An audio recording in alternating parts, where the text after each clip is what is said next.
अन्य धर्मों के जैसे मानने का प्रयास करता है, लेकिन जैन धर्म बहुत उत्कृष्ट चीज है। आज अपन वात्सल्यांग के बारे में कथा सुनेंगे कि वात्सल्यांग में विष्णु कुमार नाम के मुनिराज यहाँ पर प्रसिद्धि को प्राप्त हुए।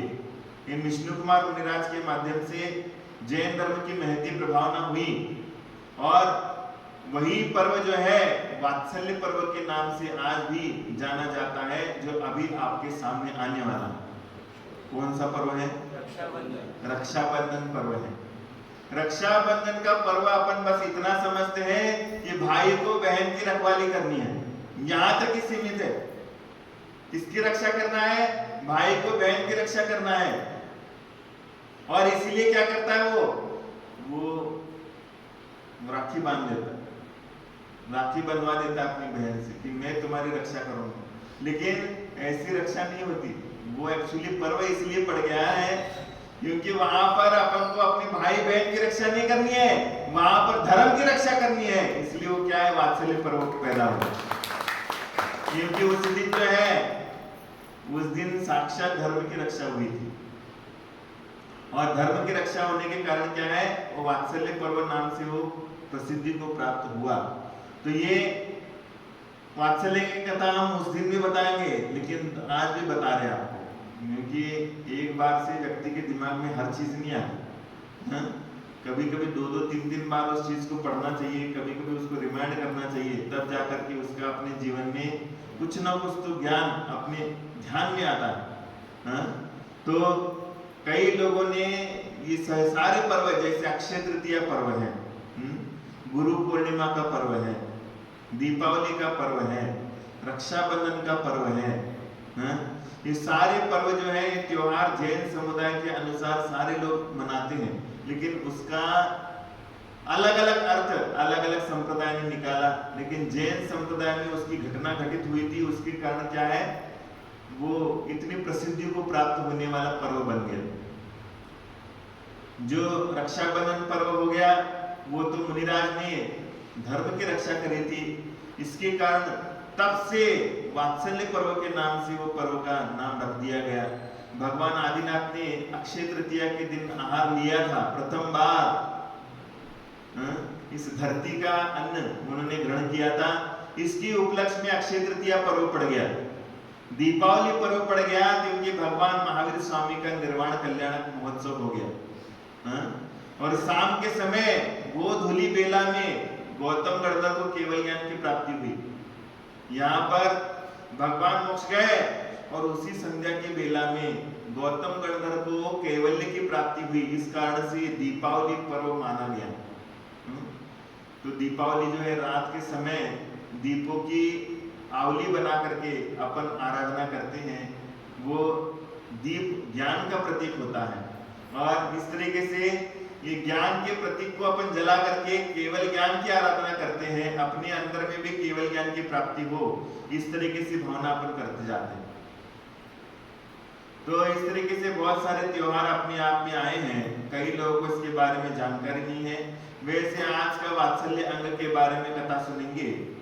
तो अवंती देश की उज्जैनी नगरी में श्री वर्मा राजा राज्य करता था। अवंती देश है और उज्जैनी नगरी, ये उज्जैनी नगरी का बहुत गहरा इतिहास है जैन धर्म के साथ। क्योंकि उज्जैनी नगरी में बहुत आयत में जैन समुदाय रहते थे, इसलिए उसका नाम उज्जैन पड़ गया, जैन। और वहां पर बहुत सारी तादाद में जैन रहने के कारण वहां नगरी में जैन धर्म का बहुत बड़ा प्रचार प्रसार भी हुआ था। और ये जो रक्षाबंधन पर्व की कथा जो हो रही है, ये कथा भी वहीं पर घटित हुई। तो अवंती देश की उज्जैनी नगरी में श्रीवर्मा राजा राज्य करता था।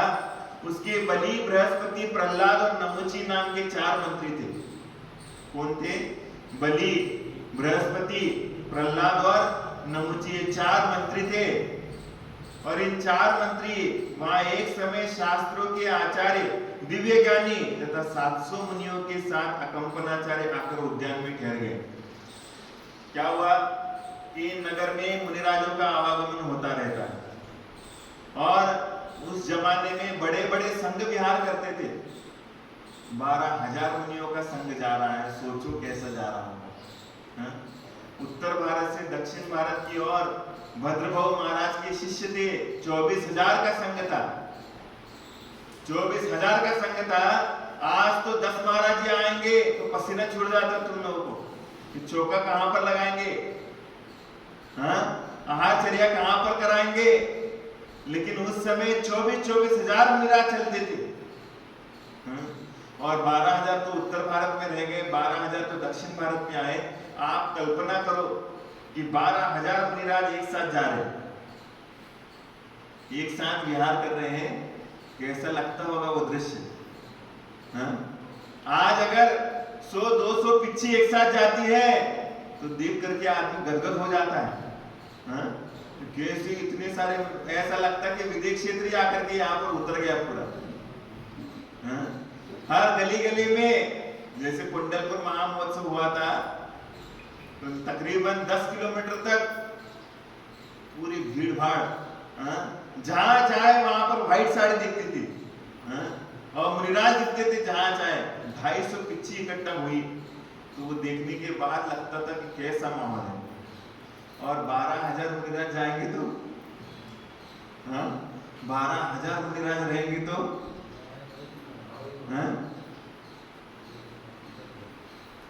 तो वो एक अलग नजारा था, क्योंकि उस समय मुनिराजों की चर्या भी बहुत ही सरलता से निर्वाह की जाती थी। बहुत सरलता से निर्वाह किया जाता था। और इस तरीके से ये 700 मुनिराजों का संघ चल रहा है। 700 मुनिराज नगरी में आए एक साथ। आप लोगों के यहाँ 100 मुनिराज आएंगे तो क्या बहुत बड़ी विडंबना हो जाएगी।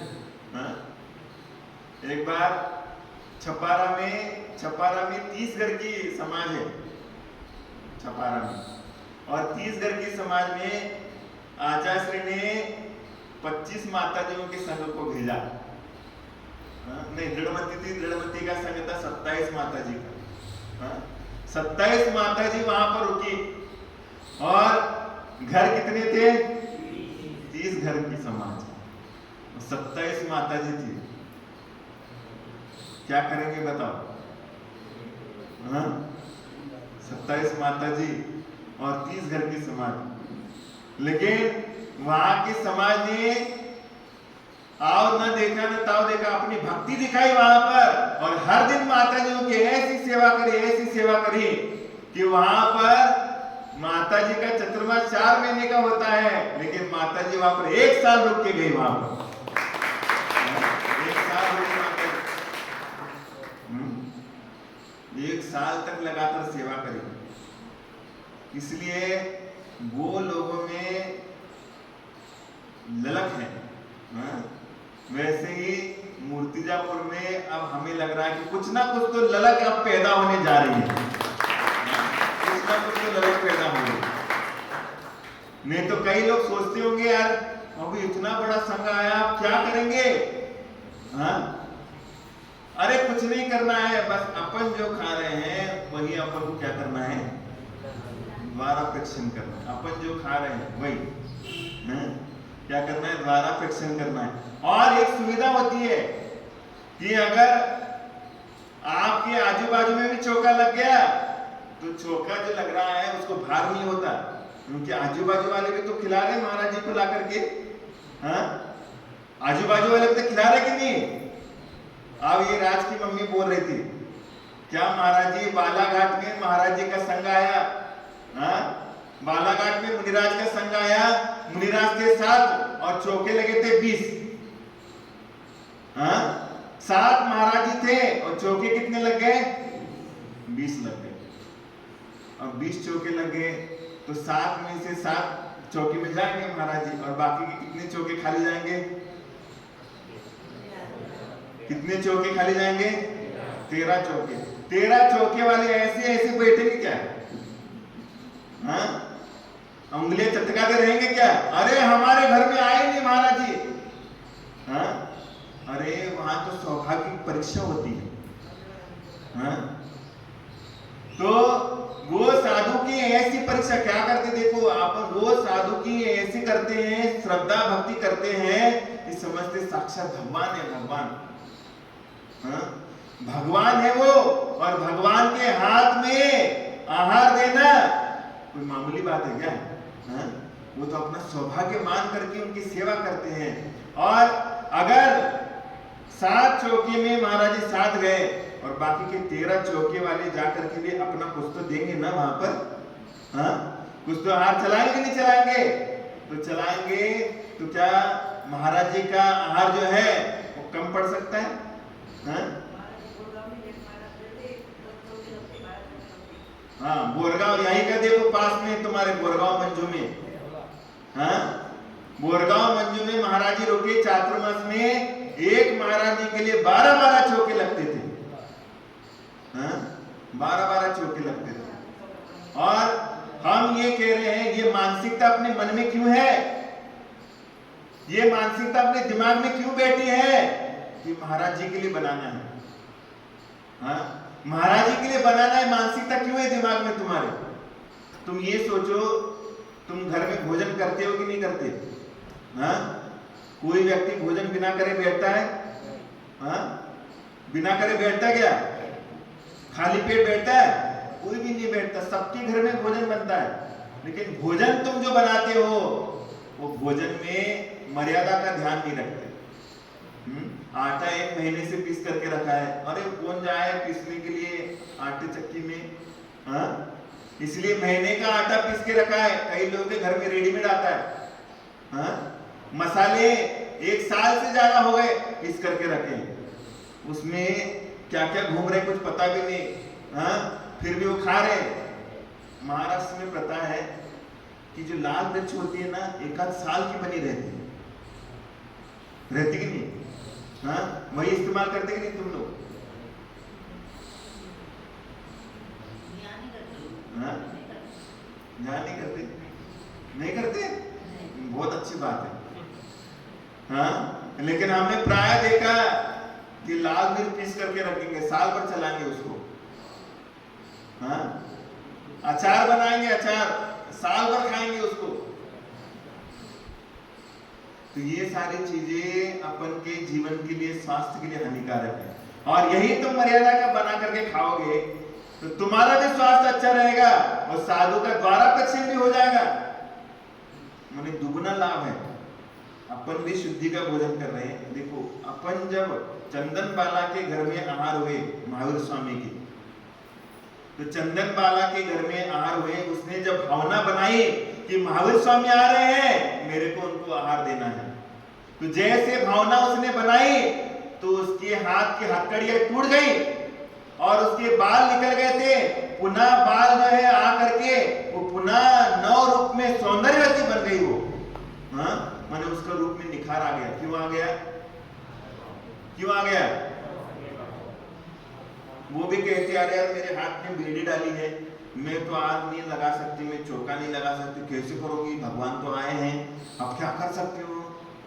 हाँ? ऐसा करके बैठती तो क्या अतिशय हो जाता? हाँ? नहीं, वो कहने लगी नहीं, 3 दिन के बाद कर रही है पारना, और पारना के समय सोच रही है कि मैं साधु को बिना आहार दिए कैसे आहार करूंगी। हाँ? उसके पास जो था उसने लगाया, और लगाने के बाद क्या हो गया? उसने शुद्धि पूर्वक आहार बनाया, और शुद्धि पूर्वक आहार बनाने के बाद महावीर स्वामी का पड़गान हो गया। और महावीर स्वामी का पड़गान होने के बाद देवों ने आकर के क्या कर दी? यहाँ पर पंचाश्चर्य की वृष्टि कर दी। तो इसी तरीके से अपने भावनाओं को उज्जवल बनाने का उपक्रम अपने जीवन में लाना चाहिए, हाँ? और जब तक भावनाओं को अपन उज्जवल नहीं बनाते तब तक उद्धार नहीं होगा, ध्यान रखिए, हाँ? बहुत उज्जवलता लाना है तो भावों की विशुद्धि, भावनाओं की उज्जवलता अपने जीवन में लाने की आवश्यकता। तो अपन अगर साधु नगर में है तो नगर में साधु है तो अपन को क्या करना चाहिए? क्या करना चाहिए? हाँ? हर दिन शुद्धि का भोजन करना चाहिए, हाँ? शुद्धि का भोजन करना चाहिए। चातुर्मास हो रहा है तो चातुर्मास हो रहा है तो तुम्हें क्या करना चाहिए, अपने घर में रात में भोजन खिलाना नहीं चाहिए किसी को, हाँ? किसी को भी नहीं खिलाना चाहिए। और ये अगर अपन शिक्षा देते हैं अपने बच्चे को, अपने परिवार को ये शिक्षा देते हैं, तो तुम्हारा दिन वो दूर नहीं है जहां पर साक्षात यहाँ पर तीर्थंकर महावीर का भी अवतरण यहाँ पर होने में देर नहीं लग जाएगी तुम्हारे लिए, हाँ? ऐसा काल आने में देर नहीं लगेगी तुम्हारे यहाँ। अभी भी कई लोग बोलते कि हम सोचते हैं कि महाराष्ट्र में भी ऐसा माहौल है, हाँ? जैसे कल बात चल रही थी कि अकोला में ऐसी गांव ऐसा मोहल्ला है अकोला में। अब हम तो गए नहीं कभी अकोला में, ना हम गोरगांव मंजू गए, लेकिन सुनने में आया कि अकोला में ऐसा एक इलाका है जहां पर हमेशा लोग हर दिन जो है हर दिन शुद्धि का भोजन करते हैं, और हर दिन अपने घर के सामने 9:30 बज गए तो 9:30 बजने की जो बेला है मुनि बेला, उसमें पड़गान करने के लिए खड़े रह जाते। और एक संघ आ गया, हाँ? संघ आया और संघ आने के बाद वहां पर उनका आहार हो गया। कॉलोनी है, सब बोल रहे थे अकोला में, हाँ? बजाज का घर है, लेकिन अब बजाज का नंबर नहीं लग रहा है, हाँ? तो ये सारी चीजें जो है ये समझने की बात है, हाँ?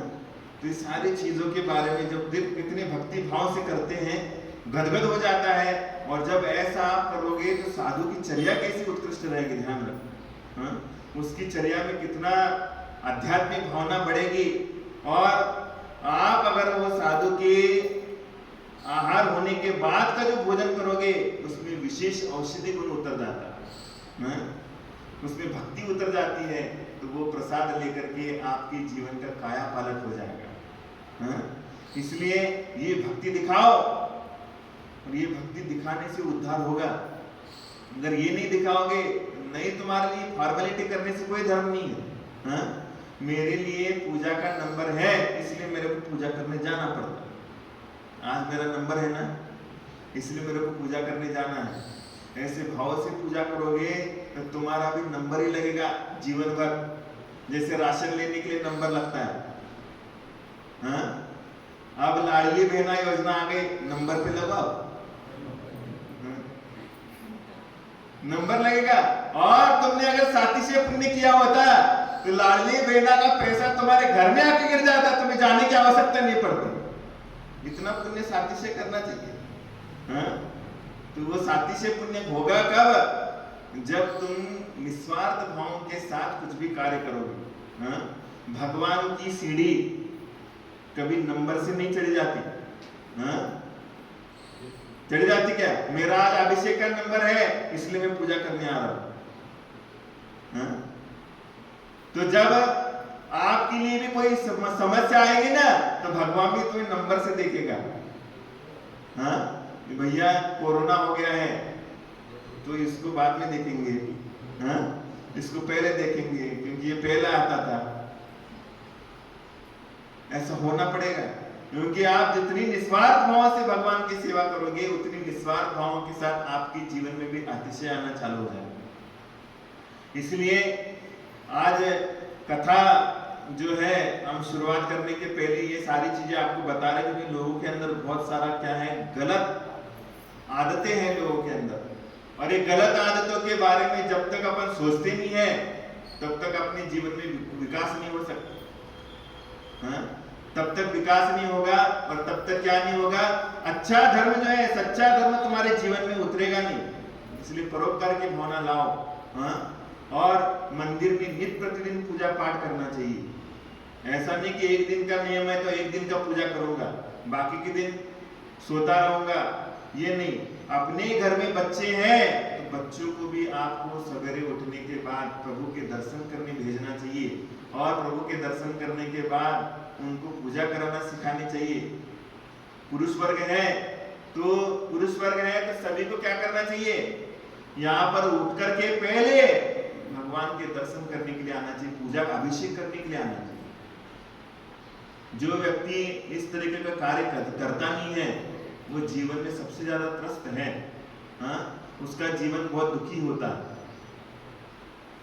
तो अपने जीवन में पूजा पाठ करना कभी भूलना नहीं चाहिए। साधु संतों को आहार दान देने का सौभाग्य कभी छोड़ना नहीं चाहिए, कभी नहीं छोड़ना चाहिए। क्योंकि साधु महात्मा होते हैं वो इसलिए होते हैं क्योंकि संसार का पाप धोने के लिए संत होते हैं। संसार पाप करता कि नहीं करता? हाँ? ये पाप कहाँ धोगे, कहां पर जाकर के धोगे पाप को? हाँ? नदी में जाके? हाँ? तो वो तुम जो पाप करते हो वो पाप धोने के लिए संत होते हैं। हाँ? और इस संतों के माध्यम से तुम अपने पापों का प्रक्षालन कर सकते हो, अपने पाप को धो सकते हो। और अगर ये पाप कमाने के बाद ये पाप धोने के लिए तुम अगर संतों के चरणों में नहीं आओगे तो पाप की गठरी तो बढ़ती जाएगी, और वो बढ़ने के बाद तुम्हारी अधोगति तो निश्चित होनी है। उनकी व्यक्ति पैसे कमाता है अपनी पुरुषार्थ से, अपनी पुण्य से कमाता है, लेकिन वो पुण्य के माध्यम से जो पैसा कमाता है उसका सदुपयोग नहीं किया अपने जीवन में, तो उस पैसे के माध्यम से जो होने वाला अपव्यय है, हाँ, वो सारा पाप है, वो पाप भी तो लेके जाएगा। हाँ, पाप तो लेके जाने वाला है। इसलिए इस अंग के माध्यम से अपन को समझना है कि परस्परोपग्रह जीवाना, जीव के मन में हर दिन वात्सल्य के भाव आना चाहिए। हाँ? पहले के लोग कुछ भी करते थे तो सबसे पहले रोटी किसके लिए बनाते थे? भगवान के लिए पहले बना करके रख देते थे। जैन लोगों की तो बात अलग ही थी। हाँ? जैन लोग तो क्या करते थे? अतिथियों के सेवा करने के लिए ही अपना पूरा का पूरा जीवन न्यौछावर कर देते थे। पहले के लोग उच्च कुलीन आचरण करने वाले लोग थे, और उच्च कुलीन आचरण करने वाले लोगों के साथ साथ उनका व्यवहार भी बहुत उच्च क्वालिटी का था। हाँ? वो घर में भोजन बनाते थे, लेकिन अपने परिवार की जितने मेंबर थे उतने के लिए नहीं बनाते थे। हाँ? 4 लोगों को ज्यादा बनाते थे कि नहीं? बताओ। हाँ? वो भले ही भोजन बर्बाद हो जाए बात अलग है, लेकिन बनाते थे जितने लोग हैं उससे ज्यादा ही लोगों का बनता था भोजन। और आज का ये जमाना आ गया है कि जितने लोग हैं उतने से लोगों में से भी कम बनता है भोजन। हाँ? माने सवेरे भोजन बनेगा तो भोजन भी ऐसा बनेगा कि उसको पुनः बेलना पड़ता है रोटी, भैया कम पड़ गई रोटी। हाँ? ज्यादा नहीं बन पाती, कम बन जाती। तो इसलिए भाव का बहुत बड़ा अतिशय होता है। जिस घर में जितने व्यक्ति होते हैं उससे 2 लोगों का भोजन ज्यादा बनता है, उस घर में अन्नपूर्णा का निवास हुआ करता है। अन्नपूर्णा का निवास, उस घर में कभी अनाज की कमी नहीं होती। और जिस घर में जितने लोग हैं उससे भी कम ही लोगों का भोजन बनता है, उस घर में तो क्या है, नाले पड़ जाते। फिर राशन कार्ड में नाम दर्ज करा देता, वो सरकारी राशन भी चाहिए उसको तो भी कम पड़ जाता उसको। तो ये सारी चीजों को बहुत अच्छे से ध्यान रखना कि जो व्यक्ति परोपकार करता है वो वात्सल्य अंग का धनी होता है ना? तो ये माहौल महाराष्ट्र में भी होता है। एक कर्नाटक में एक गांव है, महेशवाड़गी नाम का गांव, और ये महेशवाड़गी में क्या है कि वहां पर भी एक परिवार है। कई ऐसा जब महाराजियों के संग इस तरफ विहार करना चालू हो गए, पहले तो लोगों को मालूम ही नहीं रहता था कि साधु के लिए आहारचर्या होती नहीं है। तो क्या है, जैसे साधु आए तो क्या है, पंडित जो रहता था पुजारी, वो नंबर लगाता था, आज तुम्हारे घर, कल तुम्हारे घर, परसों तुम्हारे घर, ऐसा चलता था। लेकिन जैसे नियम सागर महाराज जी इस तरफ आए महाराष्ट्र तरफ, तो महाराष्ट्र तरफ आने के बाद महाराज जी को तो जमता नहीं था कि भैया कोई पंडित जाकर के वहां पर नंबर लगाए जाकर के कि कल तुम्हारे घर में आहार होना है। हाँ? फिर वो सब जुगाड़ लगा देता। तो फिर महाराज जी ने उसको बंद कर दिया। महाराज जी कहने लगे हमारे निमित्त से बना हुआ हम आहार ग्रहण करेंगे नहीं। जैसे श्रावक के घर में कोई अतिथि आता है तो अतिथि क्या करता है, अपने लिए जो बनाया है उसी में से बढ़ा करके बनाता कि नहीं बनाता? हाँ? बनाते कि नहीं बनाते? या होटल से ला करके खरीद देते हो, उसको खिलाते हो? तुम्हारे घर में तुमने भोजन बनाया और भोजन बनाने के बाद तुम्हारे घर में कोई अतिथि आ गया, तो अतिथि आने के बाद क्या करते हो? वही तो खिलाते हो ना। तो बस तुम्हारे नगर में अब साधु आ गए, तो साधु अतिथि है कि नहीं? हाँ? तो साधु अतिथि आए हैं, तो साधु को तो तुम क्या है, आलू बंडा तो खिला नहीं सकते, खिला सकते क्या? हाँ? तो क्या करोगे? अब साधु के लिए आलू बंडा तो खिला नहीं सकते, तो भैया क्या है, मर्यादा का भोजन करना चाहिए। जहां पर पाप की प्रवृत्ति है उसको रोक करके अपन काम कर सकते कि नहीं कर सकते? हाँ? उसको मर्यादित रख करके अपना अच्छा काम कर सकते कि नहीं कर सकते हो? लेकिन भावना चाहिए, और ये भावना की कमजोरी होने के कारण जो है ये सारी हो गई। तो आज अपन देखेंगे जाकर पश्चिम महाराष्ट्र में भी जितने महाराज होते हैं उसे दुगने चौके लगते पश्चिम महाराष्ट्र में भी। ये सब साधुओं की प्रभावना होती है, साधुओं का ज्ञान होता है, ये सारी प्रक्रिया वहां पर है।